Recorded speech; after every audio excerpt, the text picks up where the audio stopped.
사사기서 2장 1절부터 10절은 이렇게 기록하고 있습니다. 여호와의 종 눈의 아들 여호수아가 110세의 죽음에 무리가 그의 기업의 경내 에브라임 산지 가하스산 북쪽 딥낫 헤레스에 장사하였고 그 세대의 사람도 다 그 조상들에게 돌아갔고 그 후에 일어난 다른 세대는 여호와를 알지 못하였더라. 그 후에 일어난 다른 세대는 여호와를 알지 못하였더라.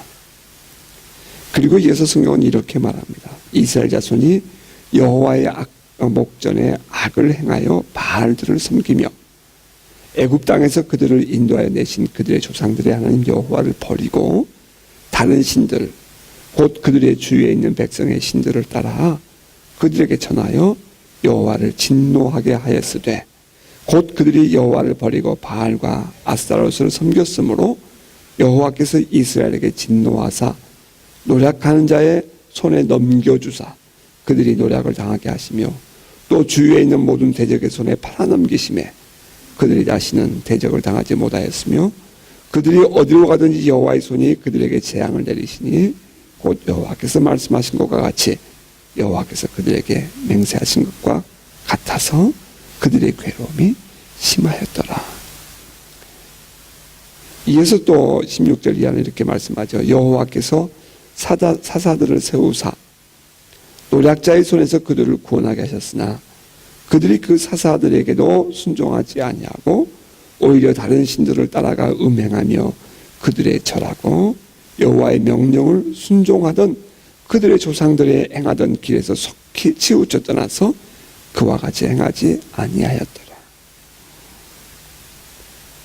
여호와께서 그들을 위하여 사사들을 세우실 때에는 그 사사와 함께 하셨고 그 사사가 사는 날 동안에는 여호와께서 그들을 대적의 손에서 구원하셨으니 이는 그들이 대적에게 압박과 괴롭게 함을 받아 슬피 부르짖음으로 여호와께서 뜻을 돌이키셨음이 이거늘 그 사사가 죽은 후에는 그들이 돌이켜 그들의 조상들보다 더욱 타락하여 다른 신들을 따라 섬기며 그들에게 절하고 그들의 행위와 패역한 길을 그치지 아니하였으므로 여호와께서 이스라엘에게 진노하여 이르시되 이 백성이 내가 그들의 조상들에게 명령한 언약을 어기고 나의 목소리를 청종하지 아니하였은즉 나도 여호수아가 죽을 때에 남겨둔 이방 민족들을 다시는 그들 앞에서 하나도 쫓아내지 아니하리니 이는 이스라엘이 그들의 조상들이 지킨 것 같이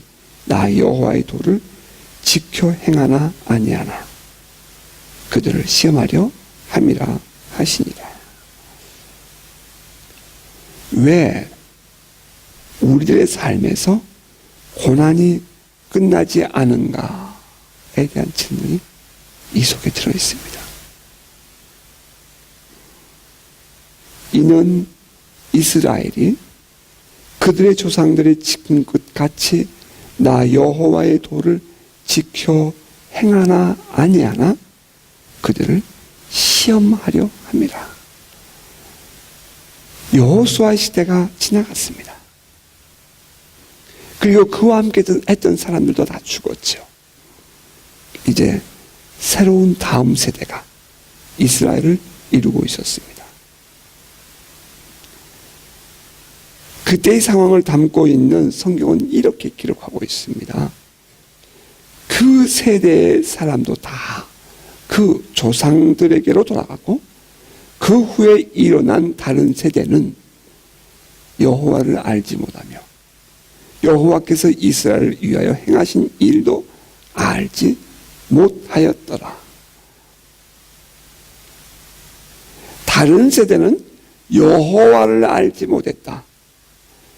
여호와께서 이스라엘을 위하여 행하신 일도 알지 못했다. 여러분 어떻게 생각하십니까? 우리가 지난날 경험했던 그 하나님과 그 하나님께서 우리 안에서 행하신 일들에 대하여 과연 우리의 다음 세대는 알 수 있을까요? 그 원인이 어디에 있다고 생각하십니까? 하나님이 변하신 것도 아닙니다. 하나님의 일하심이 변한 것도 아니에요. 이스라엘 백성들이 갑자기 다른 종족으로 바뀌어진 것도 아닙니다. 문제는 그 이스라엘 백성들이 몰랐다 하는 것입니다. 성경이 이렇게 기록하잖아요. 다른 세대는 여호와를 알지 못하며 여호와께서 이스라엘을 위하여 행하신 일도 알지 못하였다고요. 이유는 교육의 부재입니다. 그동안 경험했던 살아계신 하나님께서 행하신 그 일들을 자녀들에게, 다음 세대에게 물려주지 않고 알려주지 않았기 때문에 그들은 그 하나님과 그 하나님이 행하신 일들을 알지 못했다는 것입니다. 우리들이 경험했던 그 놀라운 경험들을 우리는 우리의 다음 세대에게 물려주기 위해서 가르쳐야 합니다. 말해줘야 돼요. 하나님께서 우리에게 어떻게 기적을 행하셨는지, 어떻게 당신의 임재를 드러내셨는지 우리는 가르쳐 주어야 합니다. 그리고 우리 다음 세대도 그 하나님과 함께 사는 법을 배우도록 해 주어야 합니다. 교육의 가장 첫째 되는 단위는 가정입니다. 가정에서부터 신앙교육이 바르게 되어야 우리의 믿음의 대가 이어지는 것입니다. 자녀들이 만나는 첫 번째 교사, 부모입니다. 부모들이 신앙의 본을 보일 때 자녀들은 신앙으로 사는 법을 배우게 됩니다. 부모들의 언행과 삶의 모습을 아이들이 반드시 담게 되어 있습니다. 특별히 아이들의 신앙생활, 그것은 부모님들의 신앙생활에서부터 시작된다는 점 우리는 기억해야 합니다. 둘째는 교회 교육입니다. 하나님에 대한 바른 교육이 있어야 합니다. 아이들로 하여금 살아계신 하나님을 예배하는 법을 배우게 하고 또 함께 하나님을 예배해야 합니다. 아이들은 하얀 도화지와 같은 것입니다. 그 도화지에 어떤 물감으로 어떤 내용을 담을 것인가 하는 것이 교회에서 가르쳐줘야 한다 하는 것입니다. 우리는 이것을 세계관, 월드뷰 혹은 인생의 가치관이라고 말합니다. 이 세상을 보는 눈을 가르쳐 주는 것입니다. 이해하고 해석하는 눈을 갖게 해 주어서 세상에서 승리자의 삶을 신앙 안에서 살도록 해 주어야 합니다. 뿐만 아니라 이 영감된 하나님의 말씀을 우리는 바르게 가르쳐 주어야 합니다. 단순히 지식으로가 아니라 오늘 나에게 주시는 하나님의 말씀을 들을 수 있는 이 영적 감각을 키워주는 일이 교회 교육에서 이루어져야 합니다. 그리고 하나님 안에서 사는 법이 가르쳐져야 합니다. 하나님을 신뢰하고 하나님을 따르는 법, 신앙의 능력, 하나님을 의지함과 하나님과 동행하는 삶 안에 감추어진 비밀들이 우리의 아이들에게, 우리의 후손들에게 가르쳐줘야 합니다. 그 외에도 많은 교회 교육에 대한 중요한 말들이 있겠지만 오늘은 여기에 초점이 있는 것이 아니므로 교회 교육이 중요하다 하는 데만 강조하고 지나가겠습니다. 자, 어떻든 간에 이스라엘 백성들은 하나님께서 세우신 이 영감받은 사사가 나타나면 그 말을 순종함으로 하나님을 신앙하는 삶을 사는 듯 하다가 또 그가 죽고 나면 또다시 하나님을 외면하는 생활을 했습니다. 사사기를 읽어보면 반복되어 나오는 내용이 있습니다. 이스라엘 자손이 또 여호와의 목전에 악을 행하니라. 이스라엘 자손이 또 여호와의 목전에 악을 행하니라. 여호와의 목전에 악을 행하였으므로 여호와께서 7년 동안 여호와께서 분노하셔서 그들에게 대적을 붙이시거나 혹은 환난을 만나게 하셨다 하는 이야기가 반복해서 나옵니다. 오늘 본문 바로 6장에도 이렇게 시작합니다. 이스라엘 자손이 또 여호와의 목전에 악을 행하였으므로 여호와께서 7년 동안 그들을 미디안의 손에 넘겨주시니, 미디안의 손에 하나님이 넘겨주셨다라고 말을 합니다. 그리고 이어서 이스라엘 자손이 미디안으로 말미암아 여호와께 부르짖었으므로 여호와께서 이스라엘 자손에게 한 선지자를 보내셨다라고 말하죠. 성경을 여러분 잘 살펴보십시오. 이스라엘 백성들이 하나님 없이 살았습니다. 다시 말하면 자기들이 자기의 삶의 주인이었던 것입니다. 그들은 세상을 섬기듯이 살았고 많은 사람들을, 이웃 대적들을 섬기며 살았습니다.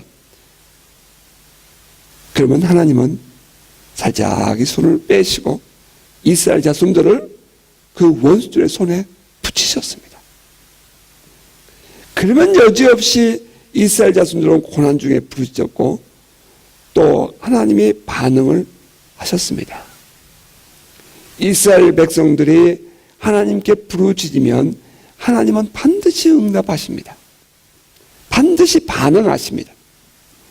그러면 이제부터 이스라엘 자손들의 삶은 이제는 자기가 주인이었던 삶에서 하나님이 주인이 되는 삶으로 바뀌게 됩니다. 지금까지는 이스라엘 자손들이라고 주어가 되어 있었는데 이제 그들이 하나님께 부르짖은 이후에는 하나님께서, 여호와 하나님이라고 주어가 바뀌는 것을 우리는 볼 수 있습니다. 우리가 내가 뭔가 해보려고 노력해보지만 하나님이 없이 사는 인생이라는 것이 늘 실패와 좌절뿐이라는 것 우리는 잘 압니다. 그래서 하나님의 도우심을 구하는 것이 기도입니다. 이때 우리가 알아야 할 것은 이제부터 나의 삶의 주인이 하나님이 되시게 해야 한다 하는 것입니다. 기도는 우리가 중심이 되어 살던 삶에서 하나님 중심의 삶으로 바뀌는 것을 말합니다. 이스라엘 자손들이 하나님께 부르짖었습니다. 그러면 하나님은 언제든지 오셔서 그들의 삶에 힘이 되어 주었습니다. 그리고 그때마다 하나님의 사람, 곧 사사들을 세우시고 그들을 하나님의 복을 받도록 축복하셨습니다. 오늘은 기드온이 그 하나님의 종으로 이스라엘 자손들을 이끌고 있는 한 사건을 보여줍니다. 기드온이 미디안과의 전쟁을 할 때였습니다. 이스라엘 백성들이 기드온의 인솔하에 전쟁에 참여했죠. 성경을 읽어보면 본문 7장 12절에 가면 이런 내용이 기록되어 있습니다. 성경은 말하기를 상대방 군인인 그 미디안의 군사의 수는 메뚜기의 많은 수와 같다 했고요. 그들이 타고 왔고 그들이 병거처럼 사용하고 있는 낙타의 수가 해변의 모래만큼 많다 했습니다. 이들과 전쟁을 해야 하는 기드온의 입장에서는 가능하면 많은 수의 병사가 필요했습니다. 모아보니 32,000명이었습니다. 우리가 여기서 알아야 할 것은 일반인이 아니라 전투를 할 수 있는 병사가 32,000명이라면 이것은 결코 작은 수가 아닙니다. 지금 세계평화군에 참여하고 있는 그 세계평화지원군에 참여하고 있는 뉴질랜드의 군사가 몇 명인 줄 아십니까? 뉴질랜드는 약 10,000명밖에 되지 않습니다. 한국의 1개 사단 병력이 약 10,000명 정도라고 하죠. 어쩌면 그보다 더 작은 숫자일지도 모르겠습니다. 그런데 이 이스라엘의 군사가 32,000명이었습니다. 결코 작지 않은 숫자였습니다. 기드온은 이 병력을 이끌고 하루 샘 곁에 진을 쳤습니다. 그런데 갑자기 하나님이 기드온에게 말씀하십니다. 너를 따르는 백성이 너무 많다. 그래서 내가 그들의 손에 미디안 사람들을 넘겨주지 않겠다. 왜냐하면 이스라엘이 나를 거슬려서 스스로 자랑하기를 내 손이 나를 구원하였다 할까 하면이라.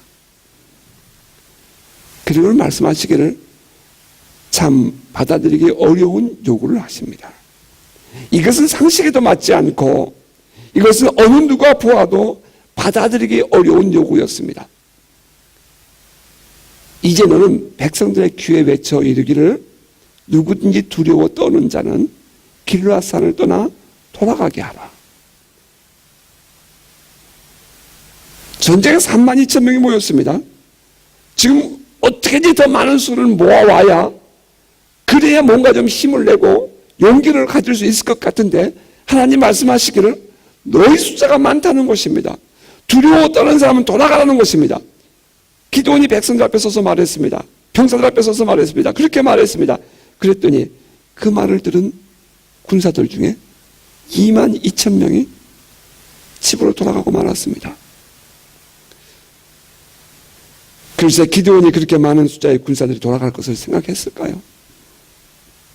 제 생각에는 분명히 기드온은 크게 실망했으리라고 생각합니다. 앞에 적진에는 이제 후에 기록된 성경의 말씀을 읽어보면 13만 5천 명이나 되는 미디안의 군사들이 있었습니다. 참으로 어마어마한 숫자입니다.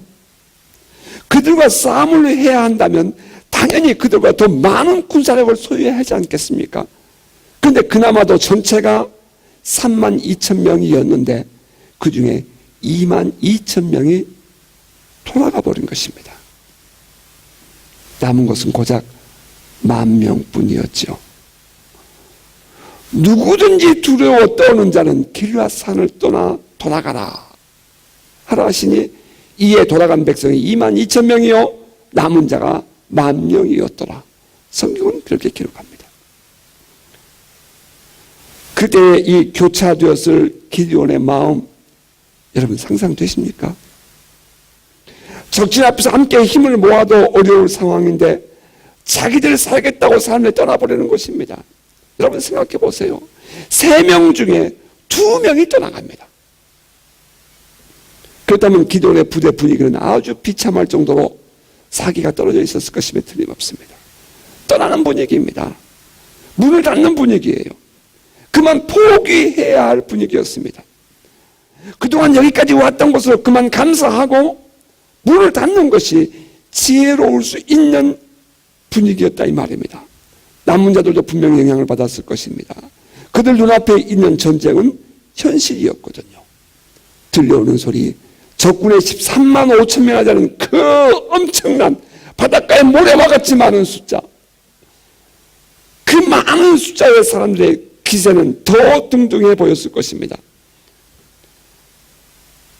그런데 감사한 것은 아직 10,000명의 군사들이 전쟁을 할 마음이 있었다는 것입니다. 우리는 이미 이 답을 압니다.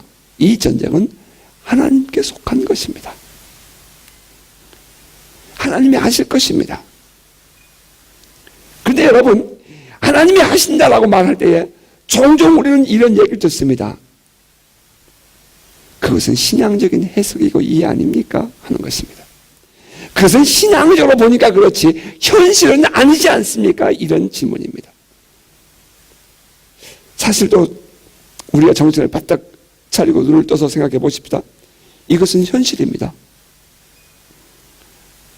그 앞에 있는 숫자가 13만 5천만 명이에요. 지금 우리에게 남아있는 숫자는 그나마 3만 2천 명에서 2만 2천 명이 가버리고 우수수수 다 주변에서 집 싸우고 가버리고 3명 중에 2명이 갔으니까요. 10,000명 남았습니다. 기가 죽었죠. 기가 죽을 수밖에 없었지요. 근데 이것을 하나님의 전쟁이라고 말한다는 것조차도 사실은 우습게 보일 수 있는 상황이었죠. 전의가 상실되어져 버린 병사들, 그들 앞에 적들은 메뚜기 떼처럼 많고 바닷가의 모래알처럼 낙타들이 많았습니다. 여기서 낙타라는 것은 여러분 혹시 이 사막에 전쟁하는 그런 그 영화들 보셨습니까? 낙타를 타고 다니면서 전쟁하지 않습니까? 그들이 말하는 이 낙타라는 것은 병거와 같은 것입니다. 앞에 보이는 군사는 13만 5천 명입니다. 현실이에요. 그런데 이때 또 하나님이 이렇게 말씀하시는 거예요. 얘들아, 됐어. 10,000명이면 충분해. 이렇게 하지 않고 하나님 말씀하시기를 백성이 아직도 많으니. 어떡하란 말입니까? 백성이 아직도 많으니 그들을 인도하여 물가로 데려가라. 그리고 내가 너를 위하여 사람들을 시험하리니 내가 누구를 가리켜서 너가 데리고 가라. 그러면 너가 데리고 가고 만일 내가 너에게 말하기를 아니다. 그러면 그들을 돌려보내라. 이렇게 말씀하시는 것입니다. 그리고 남겨놓은 군사의 숫자는 고작 300명이었습니다. 9,700명이 또 돌아가는 것입니다. 내용은 이랬습니다. 병사들은 물가로 내려가서 물을 먹게 했습니다. 그런데 어떤 사람은 무릎을 꿇고 고개를 물에 대고 물을 먹었고 어떤 사람은 물을 손으로 떠서 물을 먹었습니다.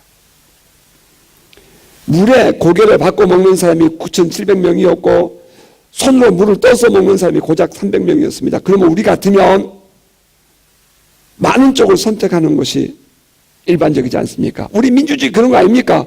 다수결의 원칙. 많은 사람들이 동조하고 있고 많은 사람들이 그것에 함께하고 있는 그것이 힘 아닙니까? 그것이 옳은 진리 아닙니까? 그런데 하나님 그 작은 쪽을 선택하신 것입니다. 9,700명을 돌려보내는 거예요. 여호와께서 기드온에게 이르시되 내가 이 물을 핥아먹은 300명으로 너희를 구원하며 미디안을 내 손에 넘겨주리니 남은 백성은 각각 자기의 처소로 돌아갈 것이니라 하시니 이에 백성이 양식과 나팔을 손에 던지라. 기드온이 이스라엘 모든 백성을 각각 그의 장막으로 돌려보내고 그 300명을 머물게 하니라. 이건 전쟁하자는 표현이 아니죠. 이건 전쟁하겠다는 의도가 안 보입니다. 그런데 여기에 중요한 말씀이 보이네요. 여호와께서 기드온에게 이르시되 내가 이 물을 핥아먹은 300명으로 너희를 구원하며 미디안을 내 손에게 넘겨주리라. 쓱 지나가 버리고 보이지 않을 수 있는 딱 한 단어가 나옵니다. 내가라는 단어입니다.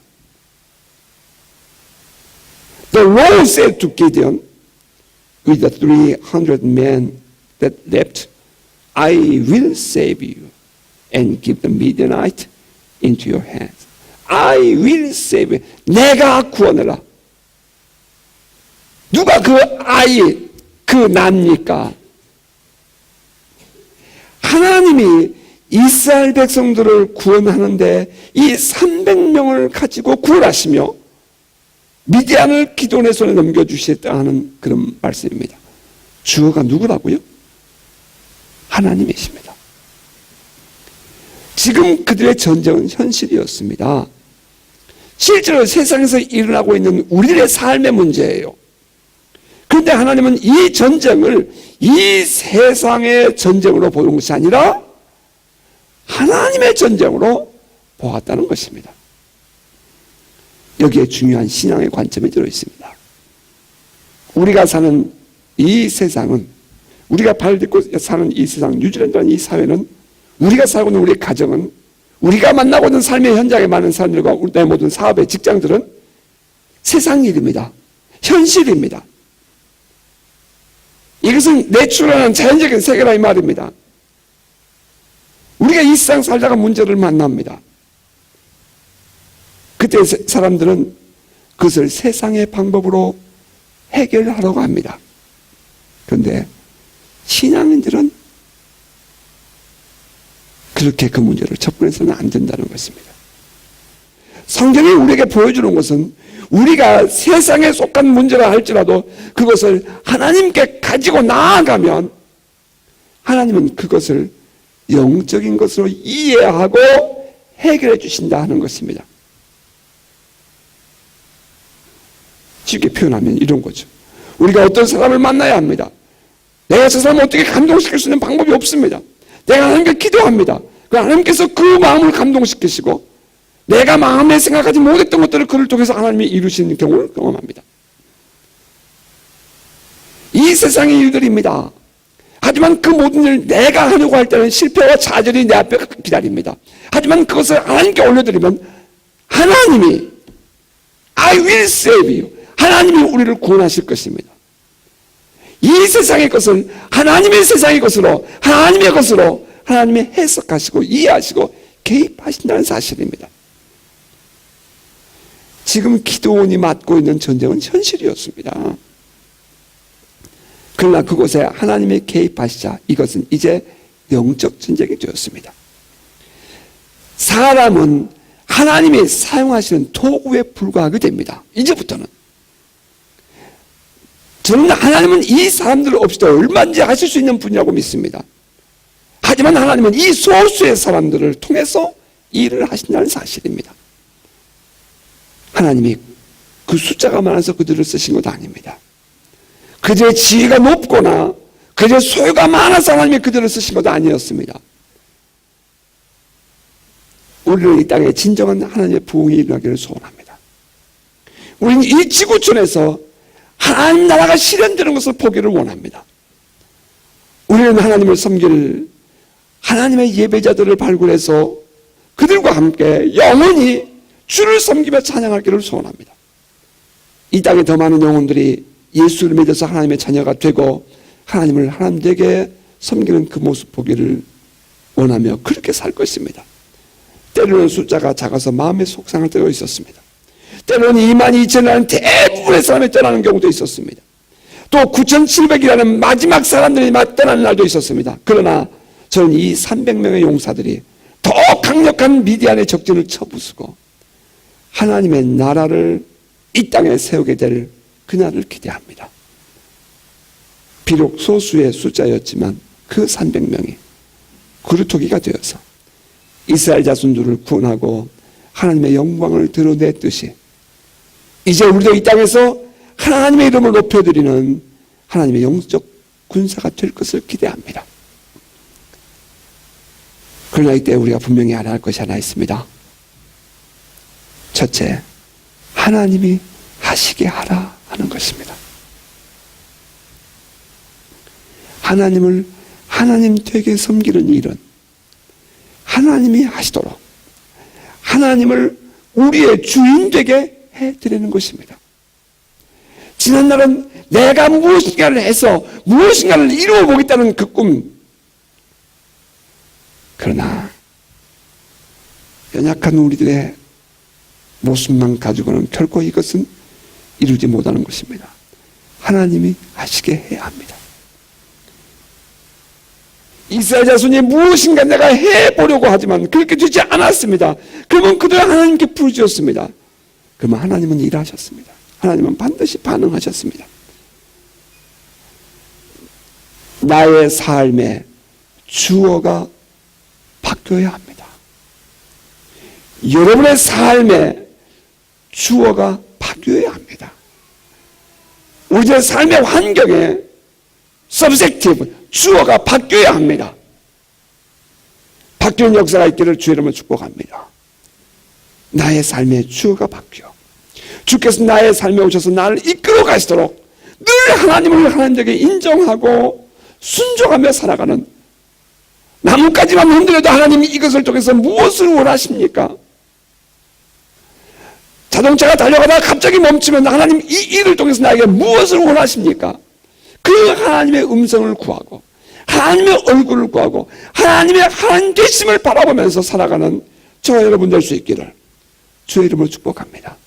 둘째는 우리가 해야 할 사명을 다하자는 것입니다.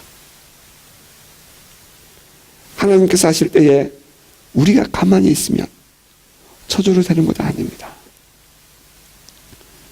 With 300 men that left, 무릎을 꿇고 물을 먹지 않았던, 물을 핥아 먹었던 이 300명을 인하여 300명과 함께 300명으로 우리도 하나님 앞에서 믿음의 걸음을 걸어야 합니다.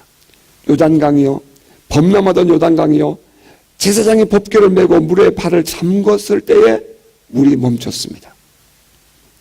기존의 300용사는 기존과 함께 전쟁에 참여했을 때에 그 전쟁을 승리할 수 있었습니다. 여러분, 300명의 용사들이 싸웠던 상대가 몇 명이라고요? 13만 5천 명입니다. 어마어마한 숫자입니다.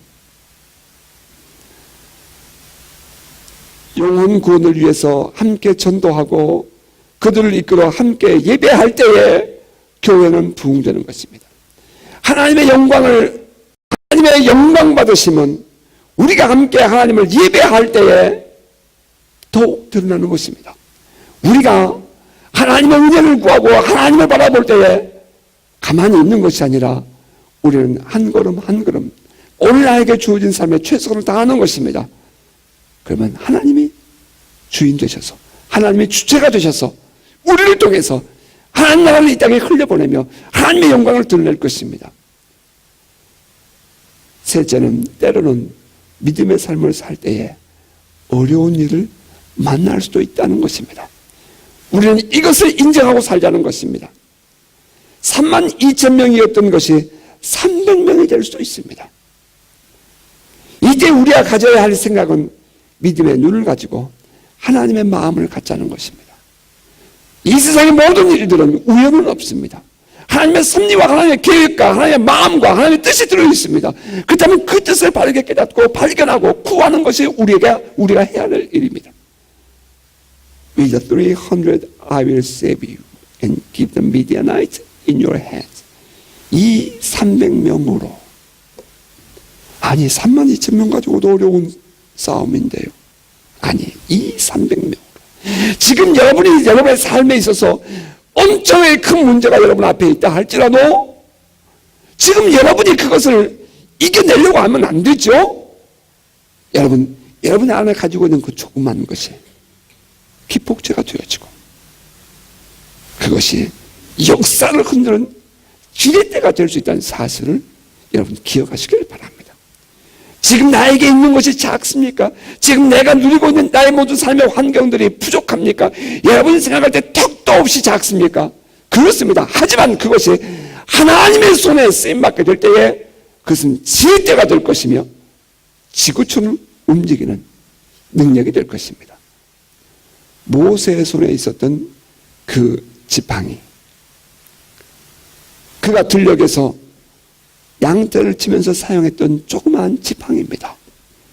그런데 그것이 홍해를 가르는 지팡이가 되고 반석에서 물을 내는 지팡이가 되고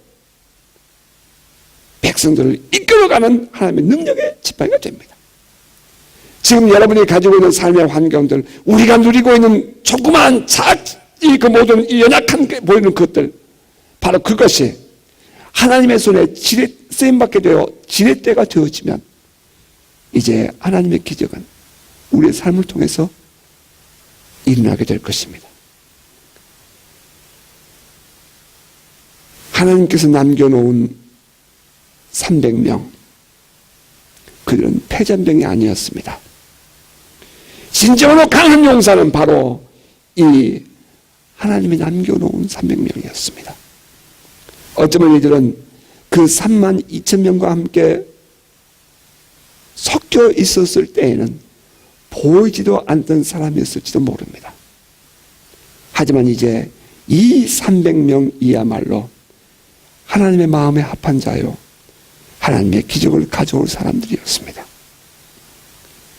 그리고 넷째는 어떤 일을 만나도 그것을 세상의 방법으로 해결하지 말자 하는 것입니다. 세상 일을 영적 능력으로 해결해내는 성도 되시기를 바랍니다.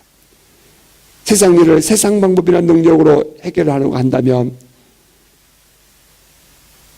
이 어찌 하나님을 아는 신앙이라고 말할 수 있겠습니까? 기도하십시오. 그리고 하나님의 손을 움직이십시오. 우리에겐 이제 이 초자연적인 초자연이 자연되는 능력이 있지 않습니까? 예수 그리스도의 이름의 권세와 성령의 능력, 그것을 위하여 하나님의 얼굴을 구하십시오. 우리 하나님 살아계시지 않습니까? 오늘 우리가 사는 세상에 대한 이해를 신앙의 눈으로 보는 지혜가 있기를 바랍니다. 하나님께 능치 못한 일 없습니다. 하나님께 능치 못한 일 없습니다. 말씀을 맺겠습니다. 어찌 보면 한낱 나약한 300명이었지만 그러나 꿈과 비전과 믿음과 사랑과 신앙으로 하나 되어졌던 그 300명은, 하나님의 손에 들림받았던 300명은 이스라엘의 구원을 이끄는 하나님의 통로였습니다. 하나님의 강한 용사, 하나님의 강한 용사, 그 안에 저와 여러분의 이름이 함께 기록되는 은혜가 있기를 주의 이름으로 축복합니다.